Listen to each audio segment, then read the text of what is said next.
জিজ্ঞেস করা হয়েছে আপনি জুলাই গণঅভ্যুত্থানে অংশগ্রহণ করেছিলেন কিনা। আমাকে জিজ্ঞেস করা হয়েছিল একজন অর্থনীতিবিদের নাম বলেন, একজন নোবেল বিজয়ীর নাম বলেন। আমি ডক্টর মোহাম্মদ ইউনূস স্যারের নাম বলেছিলাম।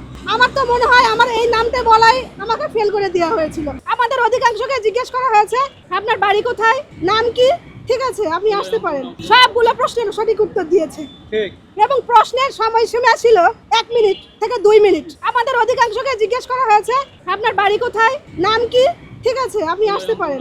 অনেকে জিজ্ঞাসা করেছে আপনি কোন জেলা থেকে অংশগ্রহণ করেছেন। অনেকে জিজ্ঞেস করা হয়েছে আপনি জুলাই গণঅভ্যুত্থানে অংশগ্রহণ করেছিলেন কিনা। আমাকে জিজ্ঞেস করা হয়েছিল একজন অর্থনীতিবিদের নাম বলেন, একজন নোবেল বিজয়ীর নাম বলেন। আমি ডক্টর মোহাম্মদ ইউনূস স্যারের নাম বলেছিলাম। আমার তো মনে হয় আমার এই নামটা বলাই আমাকে ফেল করে দেওয়া হয়েছিল। নয়তো এছাড়া আমার সার্টিফিকেটে আমি 12-র মধ্যে 12 পেয়ে থাকি। এছাড়া আরো কিছু বৈষম্যের আমি আপনাদের তালিকা দিচ্ছি। কিছু কিছু বোর্ডে 30 জন ভাইবা প্রত্যাশী ছিল, এদের মধ্যে একজনকে পাস করিয়ে দিয়েছে। টানা 7মবারের মতো বেস্ট টিস্যু পেপার ব্র্যান্ড হিসেবে স্বীকৃতি পেয়েছে বসুন্ধরা টিস্যু। আবার কিছু কিছু বোর্ডে 30 জনের মধ্যে 27 জনকে পাস করে দিয়েছে।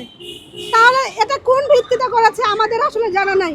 এটা জবাবদিহি করবেন এনটিআরসি। এছাড়া বিগত যে ভাইবা নিবন্ধন পরীক্ষাগুলো ছিল 16তম এবং 17তম নিবন্ধন পরীক্ষা, সেখানে যথাক্রমে 92.15% এবং 95.2% পাস করানো হয়েছিল। অথচ আমাদের 18তমতে এসে হয়ে গেল 72%। আমরা জানি না এটার কারণ কি।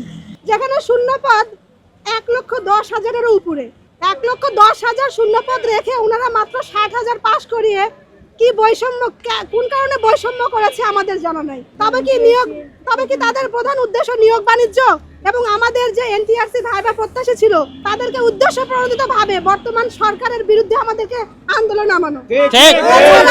এছাড়া কোনো উদ্দেশ্য আমরা দেখতে পাই না। এবং আপনারা বিগত রেজাল্টগুলো পর্যালোচনা করে দেখবেন, এছাড়া ওনাদের কোনো উদ্দেশ্য নাই। কারণ এনটিআরসি, আপনাদের একটা বিষয় জানে, এটা কি এনটিআরসি তে পাস মানে জব না। ওনারা আমাদের চাকরি দেয় না, ওনারা শুধু সনদ দেয়। এই সনদ এবং ভাইভাতে ফেল করিয়েছে। আমি একটা কথা বলে রাখি, ভাইভাতে কেউ যদি 2 মার্ক পেয়ে পাস করে থাকে তাহলে তার এই 2 মার্ক পরবর্তীতে মেধা তালিকায় কাজে আসবে না। কেউ যদি 40 মার্ক পেয়ে 40 চ্যালেঞ্জের কোনো সুযোগ নাই। এনটিআরসি এখনো খুলে নাই। উদ্দেশ্য প্রণোদিত ভাবে আমাদেরকে রেজাল্ট দিয়েছে বলি, তারা ভাইবা নিয়েছে 7 মাস ধরে। ভাইবার রেজাল্ট দিয়েছে 3 দিনের মাথায় এবং ঈদের জাস্ট আগে, যাতে আমরা কোনো রকমের রিড করতে না পারি, কোনো আন্দোলন করতে না পারি। সবাই মানে এতটা উদ্দেশ্য করে ভাবে এনটিআরসি পাবলিশ করেছে রেজাল্ট।